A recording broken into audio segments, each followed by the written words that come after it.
Good morning అందరికి. Good morning sir. నేరేడు గుమ్మలు ఎంతమంది ఉన్నారు అడ్మిన్స్? ఒక్కొక్క ఊరికి దరిదాపు 4-5 గ్రూపులు ఉంటాయి. 4-5 గ్రూపులు ఉన్నా, ఊరికి 4 గ్రూపులు ఉన్నా గానీ ఈజీగా ఇంకా చాలా మంది ఉండాలి. చాలా తక్కువ మంది వచ్చారు.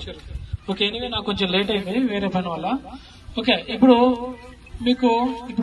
ఆల్రెడీ మా ఎస్ఐ గారు కొంత చెప్పిండు. ఎలక్షన్ కోడ్ అమల్లో ఉంది. ఫస్ట్ పాయింట్, ఎలక్షన్ కోడ్ అమల్లో ఉంది. ఎలక్షన్ టైంలో ఏదైనా గానీ కేసులు అయితే మీ జీవితాంతం అంటాడుతుంది. ప్రతి ఎలక్షన్ లో మిమ్మల్ని అంటాడుతుంది. ప్రతి ఎలక్షన్ లో మిమ్మల్ని తీసుకొచ్చి బైండ్ ఓవర్ చేస్తారు. అది కాంప్రమైజ్ కూడా కావు కేసులు. కాబట్టి మీ యొక్క గ్రూప్ లో మీరంతా అడ్మిట్సేనా? అందరు అడ్మిట్సే కదా?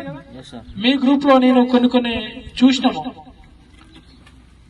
వ్యక్తిగతంగా, పార్టీ పరంగా వ్యక్తిగతంగా దూషణలు చేస్తున్నారు. ఆ విధంగా చేస్తే ఎవరైతే అడ్మిన్ ఉంటారో అతని మీద యాక్షన్ తీసుకోవడం జరుగుతుంది. వాళ్ళు బైండ్ అవుట్ చేయడం కూడా జరుగుతుంది. ఫస్ట్ వార్న్ చేస్తున్నారు. మీకు అందరికి అవగాహన లేక మీరు ఏదో డిస్కషన్ చేసుకుంటున్నారు. ఆ పార్టీ అంటున్నారు, ఈ పార్టీ అంటున్నారు, వాడు ఇట్లా అంటున్నారు, వీడు ఇట్లా అంటున్నారు, ఇష్టం వచ్చినట్టుగా గ్రూపులలో మాట్లాడుతున్నారు. అర్థమైందా? ఈ ఎలక్షన్ కోడ్ అమల్లో ఉన్నది కాబట్టి ఇవన్నిటి బంద్ చేయాలి. ఇప్పటి నుండి మీ గ్రూప్ లో ఎవరైనా అన్నెసెసరీ కామెంట్ చేస్తే వాళ్ళని వార్న్ చేస్తారా, లేకపోతే మీ గ్రూప్ నుంచి రిమూవ్ చేస్తారా అనేది మీ ఇష్టం. మా నోటీస్ కి వచ్చి కంప్లైంట్ వస్తే ఖచ్చితంగా గ్రూప్ అడ్మిన్ మీద కేసు చేయడం జరుగుతుంది. తర్వాత మీరే ఇబ్బంది పడతారు. ఈ ఎలక్షన్ లో ఎక్కడో గొడవ జరుగుతుంది. ఎక్కడో గొడవ జరిగిన దాన్ని మన దగ్గర గొడవ జరిగినట్టుగా క్రియేట్ చేసి దాన్ని గ్రూప్లలో షేర్ చేస్తారు. దానివల్ల ఏమవుతుంది? Law and order problem create అవుతుంది. అన్నెసెసరీగా షేర్ చేస్తూ ఉంటారు అన్నెసెసరీ విషయాలు. ఓకే, హైదరాబాద్ లో జరుగుండొచ్చు, లేకపోతే ఇంకొకడెక్కడ జరుగుండొచ్చు. దాన్ని మీ గ్రూప్ లో షేర్ చేస్తారు. దాన్ని చూసి వేరే వాళ్ళు వేరే గ్రూప్ లో షేర్ చేస్తారు. అలాంటి సిచ్యువేషన్ లో ఈ ఎలక్షన్స్ లో అనేది వెరీ ఇంపార్టెంట్. వేరే దగ్గర ఈవీఎం బాక్స్ ఇట్లా తీసుకుపోయే దాన్ని ఫోటో కొట్టి పెడతారు. ఫోటో కొట్టి పెట్టి ఈ ఈవీఎం బాక్స్ ని ఏదో తీసుకుపోతున్నారు, అటు మళ్ళిస్తున్నారు, ఇటు తీసుకుపోతున్నారు అని చెప్పి గ్రూప్ లో తెలిసి తెలవక మెసేజ్ ఫ్లాష్ చేస్తే దాన్ని ఎట్టి పరిస్థితులు కూడా ఫార్వర్డ్ చేయొద్దు. ఫార్వర్డ్ చేస్తే ఎవరైతే ఫార్వర్డ్ చేస్తారో ఆ గ్రూప్ అడ్మిన్ ఎవరైతే ఉంటారో వాళ్ళ మీద యాక్షన్ తీసుకోవడం జరుగుతుంది. ఒకవేళ ఆ రోజు కాకపోవచ్చు, తర్వాత కంప్లైంట్ వస్తుంది. కంప్లైంట్ వచ్చినప్పుడు ఆ గ్రూప్ ఎవరున్నారు, అడ్మిన్ ఎవరున్నారు, షేర్ చేసిన వాడు ఎవడు, వీళ్ళందరినీ తీసి కేసు చేయాల్సి వస్తుంది. కాబట్టి మీ గ్రూప్ లో ఉన్నటువంటి మీ సభ్యులకి మీరు ఒక మెసేజ్ ఫ్లాష్ చేయండి. ఈ రోజు మన నేరేడుగొమ్మ పోలీసు వాళ్ళు ఒక మీటింగ్ పెట్టారు. ఆ మీటింగ్ లో ఈ విధంగా అన్నెసెసరీ కామెంట్స్ చేయొద్దు, అన్నెసెసరీగా మెసేజ్లు పెట్టొద్దు, అన్నెసెసరీ ఫార్వర్డ్ చేయొద్దు.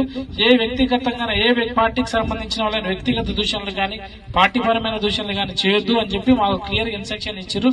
కాబట్టి ఆ విధంగా మీరు ఫాలో అయ్యే విధంగా అయితే మాత్రమే మీరు గ్రూప్ లో ఉండండి, లేకపోతే మీ గ్రూప్ నుంచి రిమూవ్ కండి అని చెప్పి క్లియర్ మెసేజ్లు పెడితే కొంతవరకు వాళ్ళకు కూడా అవగాహన వస్తుంది. కొంతమంది రాకపోవచ్చు.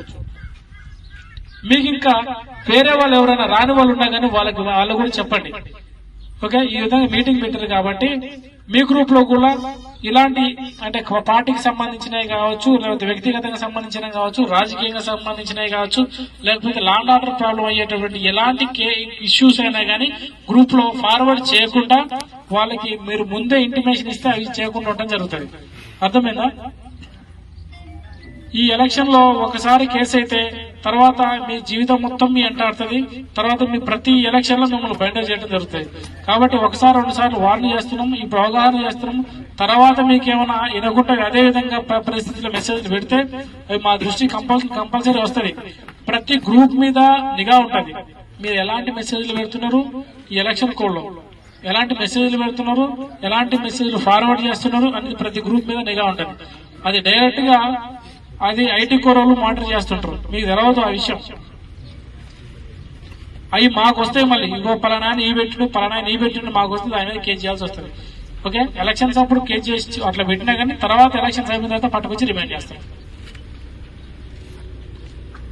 కాబట్టి మీ ఊళ్ళో మీ గ్రూప్ లో ఉన్నటువంటి ప్రతి ఒక్కరికి అవగాహన ఏర్పాటు చేసి అందరికి కూడా అన్నెసెసరీ మెసేజ్లు పెట్టొద్దని వాళ్ళకి క్లియర్ గా చెప్పండి. చెప్పి వాళ్ళకి ఈ పార్టీకి సంబంధించిన ఇష్యూస్ గానీ చూస్తారు. ఏం చేస్తారు, మీ గ్రూప్ లో ఉన్న వాళ్ళు కూడా ఎలక్షన్స్ అవుతుంటే ఆ ఫోటో కొట్టి పెడతాడు. గుంపు గ్యాదర్ అయితే ఫోటో కొట్టి పెడతాడు. జస్ట్ ఏం జరుగుతుందో తెలియదు. రేపు ఎలక్షన్స్ అప్పుడు గొడవ జరిగేది ఏం జరగదు. ఫోటో పెడతారు, గొడవ జరుగుతుంది పెట్టేస్తే అక్కడ అందరూ అలర్ట్ అయితే ఇబ్బంది పడతారు. లాండ్ ఆర్డర్ ప్రాబ్లం అయితే అక్కడ గొడవ జరుగుతుందని చెప్పి అందరి గ్రూపులలో షేర్ అవుతారు. అక్కడ ఇష్యూ వేరుంటది, మీరు పంపించేటటువంటి మీరు వేరే చేసేటటువంటి ఇష్యూ వేరుంటది. కాబట్టి ఏ మెసేజ్ నైనా ఫార్వర్డ్ చేసేటప్పుడు ఆలోచించి ఫార్వర్డ్ చేయండి. అది వాస్తవమా కాదా, దీన్ని ఫార్వర్డ్ చేయడం వల్ల ఎవరికి నష్టం జరుగుతుంది, ఎవరికి ఉపయోగం ఉన్నదని ఆలోచించేయండి. ఏదో వాడెవడో పంపించింది కదా అని చెప్పి మీరు ఉత్తనే ఫార్వర్డ్ చేసేసిన ఒక గ్రూప్ లో తర్వాత మీరు ఇబ్బంది పడతారు. అన్నెసెసరీ మెసేజ్ ఎట్టి పరిస్థితులు కూడా ఫార్వర్డ్ చేయొద్దు. దాని గురించి తెలుసుకున్న తర్వాతనే అది జెన్యూన్ ఉన్నది, కొంతమందికి ఉపయోగపడతా అనుకున్నప్పుడు మాత్రమే వాటిని ఫార్వర్డ్ చేయాలి. కానీ వేరే వాడెవడో పెట్టి చేసిందని చెప్పి మీరు చేస్తే మీరు ఇబ్బంది పడతారు. ఓకే, ఈ యొక్క ఎలక్షన్ కోడ్ అమల్లో ఉన్నది కాబట్టి ప్రతి ఒక్కళ్ళు కూడా ఇలాంటి ఎవరు కూడా ఉల్లంఘించకుండా ఈ యొక్క మీ మండల్లో ఎలాంటి లాండ్ ఆర్డర్ ప్రాబ్లం కాకుండా మీ గ్రూప్ పరంగా మీ గ్రూప్ లో వచ్చేటువంటి మెసేజ్ల పరంగా మీరందరూ కూడా అలర్ట్ గా ఉంటారని ఆశిస్తూ ముగిస్తున్నా. మీరెవరన్నా మాట్లాడేదంటే చెప్పండి. మీరెవరన్నా మాట్లాడండి.